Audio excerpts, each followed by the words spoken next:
Ini adalah sumbu poros engkol yang di sebelah kanan ya, yang menuju ke bagian kopling. Nah, kita akan coba tunjukkan dulu proses pergerakannya seperti apa, lalu nanti akan diteruskan kemana sehingga bisa nanti menggerakkan roda belakang. Nah, kita akan coba tunjukkan. Di sini saya coba nyalakan mesin ya, teman, dengan catatan ini tidak boleh kita lakukan terlalu lama karena dalam posisi ini oli menjadi tidak bisa mengalir dengan sempurna ke bagian depan ya. Jadi kita lakukan sebentar saja ya. Perhatikan di sini.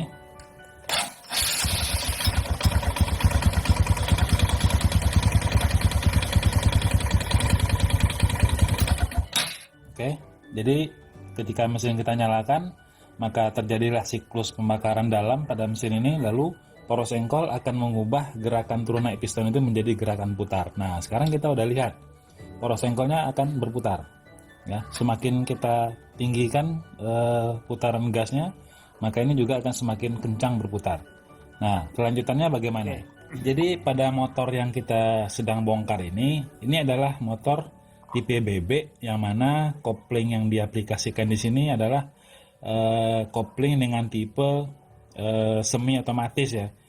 Terdapat bagian kopling otomatis di depan dan di belakang juga ada kopling mekanis. Nah, jadi ada dua bagian kopling di sini. Jadi kita akan coba jelaskan bagian per bagiannya.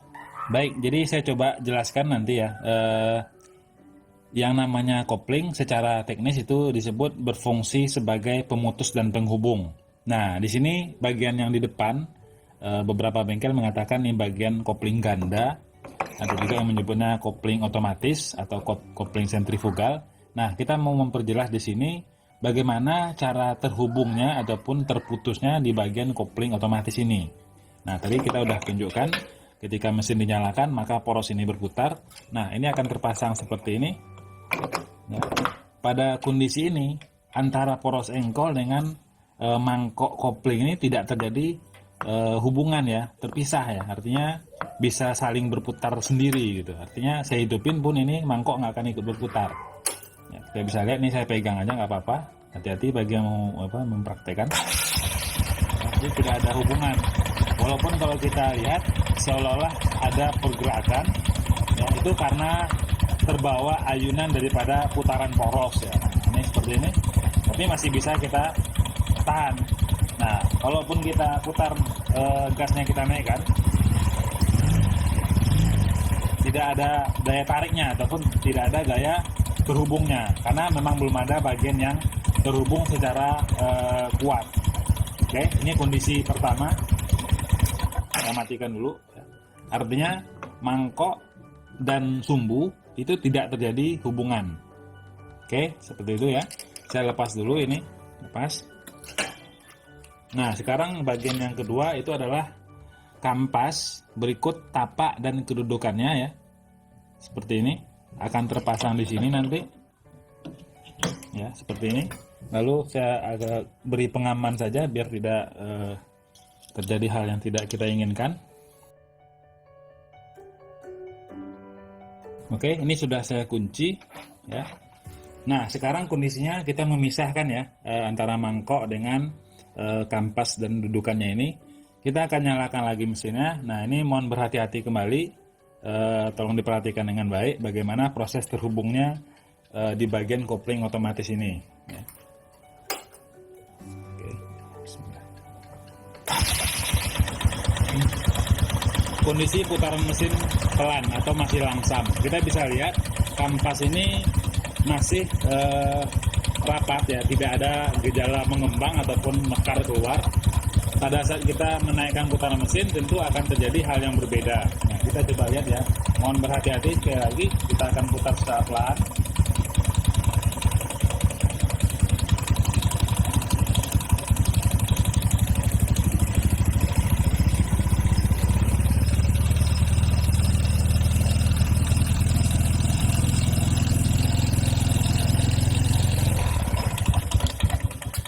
Ya, kurang lebih seperti itu. Kalau kita naikkan putaran mesin, maka putaran sumbu akan semakin kencang, maka kampas ini akan terlempar oleh gaya sentrifugal.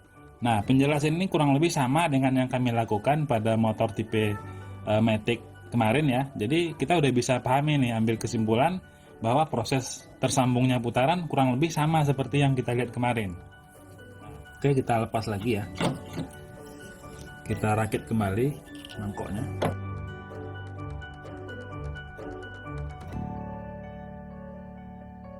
Sudah kita pasangkan kembali.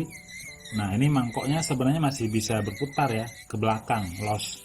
Kalau ke depan ini nyangkut karena di situ ada mimis one way clutch untuk bagian engkol. Nah, itu akan kita jelaskan pada bagian yang terpisah. Baik, sudah kita pasang kembali, kita akan lakukan proses yang sama seperti tadi. Kali ini cuman saya menambahkan alat bantu ini ya untuk menahan putaran dari mangkoknya. Ya, kurang lebih seperti ini. Jadi kita akan coba tekan nanti seperti ini ya, dengan tujuan menahan mangkok ini. Jadi kita bisa lihat, kita nyalakan motornya ya, tidak usah terlalu lama karena ini memang kondisi olinya tidak bersirkulasi ya. Kita lihat putarannya masih langsam atau pelan, tapi mangkoknya langsung ngikut. Ini hanya gaya resonansi ataupun gaya terbawanya ya, bukan berarti mangkok ini sebenarnya langsung ikut berputar. Nah, kita coba tahan seperti ini. Nah, poros engkolnya berputar, kampas kopling dan tapaknya itu juga ikut berputar, tetapi mangkoknya masih belum ikut karena tertahan ya. Pada saat gigi masuk, ketika motor masih berdiri itu juga tertahan, nggak bisa memutar ya. Tapi kalau kita naikkan putaran mesin, maka mangkok ini otomatis akan langsung ketarik karena kampasnya itu nempel ke mangkok, maka mangkok ini pun akan langsung terputar mengikuti gerakan kampas. Nah, kita bisa lihat di sini ya, itu saya putar pelan aja. Oke, kalau kita gas lebih tinggi, nah otomatis mangkoknya akan langsung ditarik dengan sangat kuat. Oke, jadi kita tambahkan penjelasannya untuk kesimpulan dari hasil pengujian yang kita lakukan. Kondisi pertama, kita hanya pasangkan mangkok ke kuras yang sedang berputar dan mangkok ini tidak ikut berputar. Kondisi kedua, kita hanya pasangkan tapak kain close ataupun kampas kopling gandanya ini di kuras. Ini ikut langsung berputar tetapi belum mengembang kalau gasnya belum dinaikkan.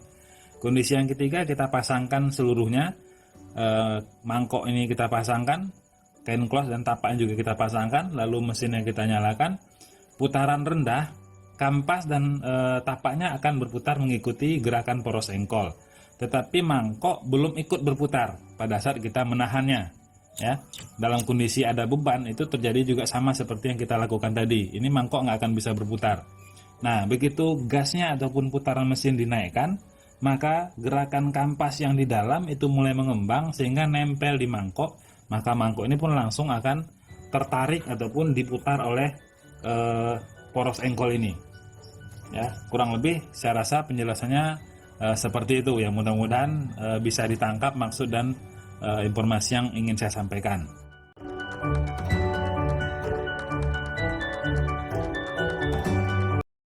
Coba jelaskan itu adalah menuju ke kopling mekanis ya di sini.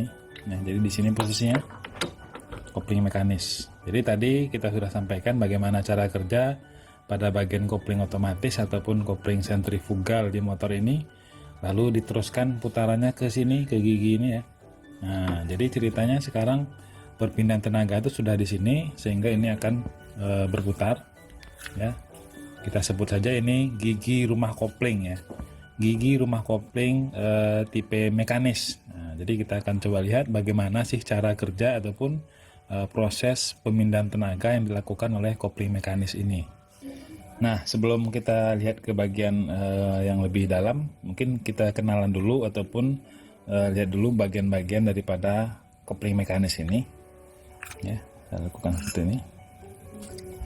Oke, ada ring. Nah, kita bisa sebut ini rumah kopling ataupun housing clutch ya. Ini giginya menyatu ke rumah kopling ini. Ya, artinya disatukan ya. Disatukan, ini ada seperti pakunya. Kalau goyang ataupun bunyi-bunyi atau bagaimana gitu ya, ini bisa diganti ada karet peredam di dalamnya. Jadi ini sebenarnya bisa dipisahin, tetapi kalau memang masih bagus dia tidak ada goyang ataupun bunyi biasanya. Ini masih kategori bagus. Oke, ini rumah kopling atau housing clutch. Nah, jadi berikutnya yang ini. Ini biasanya di bengkel disebut center close ya. Bukan center clutch ya. Center clutch. Nah, jadi ini terdiri dari dua lempengan ya aslinya. Bagian dalam. Nih, bagian dalam dan bagian luar. Nah, ini bagian luar. Oke, jadi ada dua lempengan di sini, ada center close dalam dan ada center close luar. Nah, kita bisa lihat seperti ini. Oh, sorry. Nah, ini sebenarnya posisinya pun nggak bisa asal masuk ya, ada posisi topnya ya. Kalau topnya sesuai, dia harusnya bisa merapat seperti ini. Nah, kalau tidak sesuai, dia akan merenggang atau tidak bisa duduk ya kalau bahasa di bengkelnya. Nah, seperti ini tidak tepat. Jadi harus kita pindahkan kakinya. Nah, kurang lebih di sini. Ini center close luar dan ini center close dalam. Oke. Fungsinya itu adalah nanti akan menjepit kepingan-kepingan yang sedang saya pegang ini ya. Ini apa lagi kita akan coba sampaikan. Jadi ini kampas kopling atau apa ya, di bengkel ada yang nyebut nih kain close ya. Yang enggak seperti itu, kampas kopling. Ini plat kopling. Jadi ini kampas, ini plat. Oke. Nah, pemasangannya itu biasanya dia diselang-seling ya. Kampas lalu plat. Begitu seterusnya.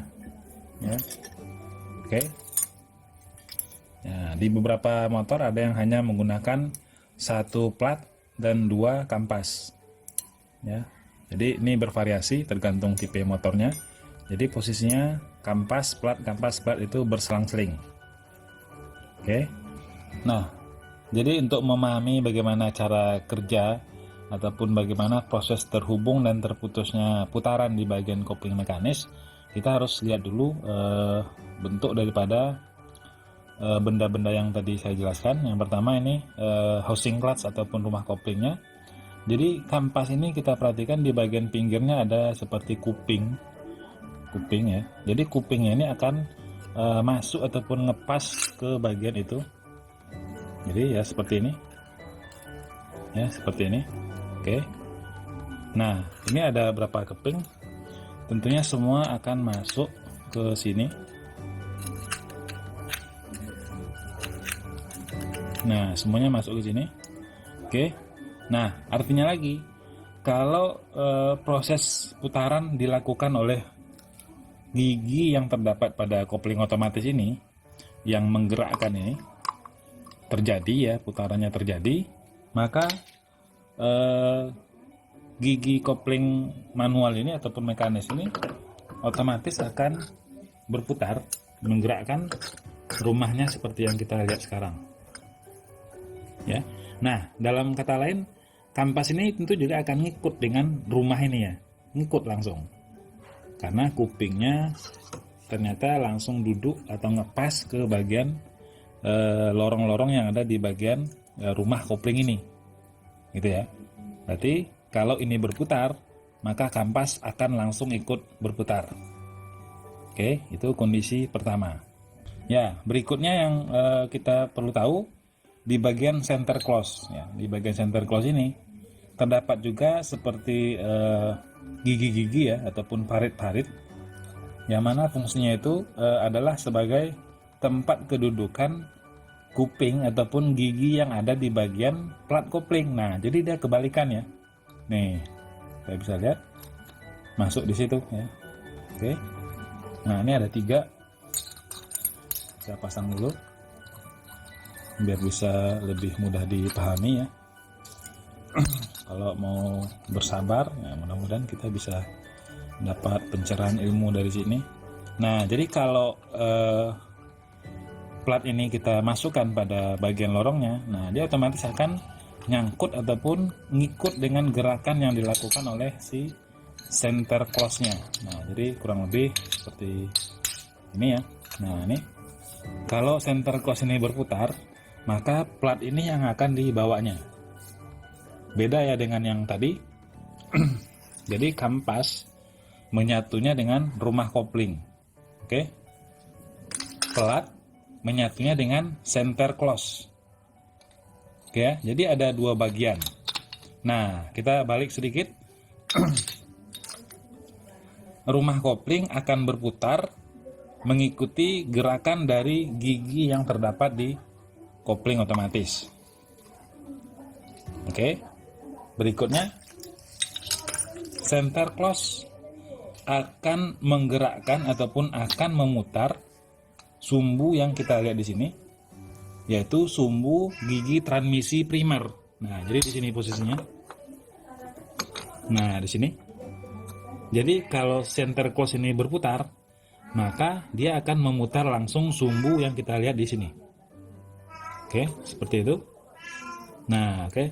Kalau saya balikkan yang ini, seperti ini. Jadi sudah saya sampaikan, kita ulang sedikit. Kalau ini yang berputar, sumbu tidak langsung ikut berputar. Tetapi kalau ini yang berputar, maka sumbu otomatis akan langsung berputar. Jadi di sini jelas bagiannya yang bagian mana yang berhubungan dengan yang mana gitu ya. Oke, kalau masih kurang paham kita akan lanjutkan penjelasannya. Oke, jadi kita coba jelaskan lagi. Kita akan coba susun ulang seperti semula. Yang jelas posisinya nih kita sudah sampaikan bagian-bagian yang berhubungan itu yang mana. Kita pasangkan dulu kampas, baru kita masukkan pelat. Kita susun dulu ya. Oke, selang-seling.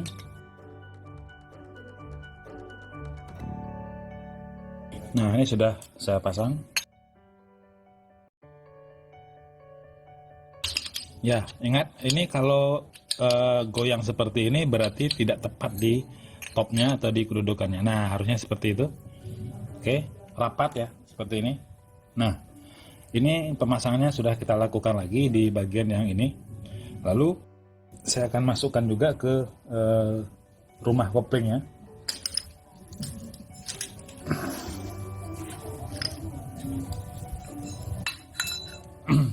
Ya, ini pun termasuk agak ribet ya, karena memang penjelasan ini harus dilakukan dengan perlahan ya. Kecuali memang dasar kita udah ada dari bengkel, saya rasa nggak terlalu kesulitan untuk memahami penjelasan ataupun informasi dari yang coba kita jelaskan ini. Nah, posisinya sudah saya kembalikan. Oke, seperti ini. Baik, saya coba kembalikan dulu ini ya, biar kita juga lebih mudah untuk memahaminya.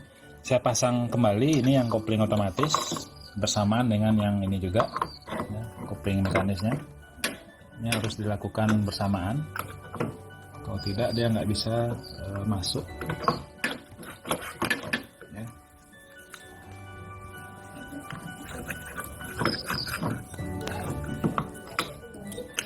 Oke, seperti itu.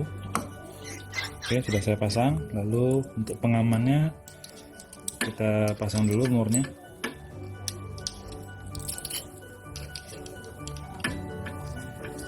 Ini sekedar untuk penahan sementara aja, nanti kita akan buka lagi karena tujuannya untuk dijelaskan ya. Jadi ini juga saya pasang.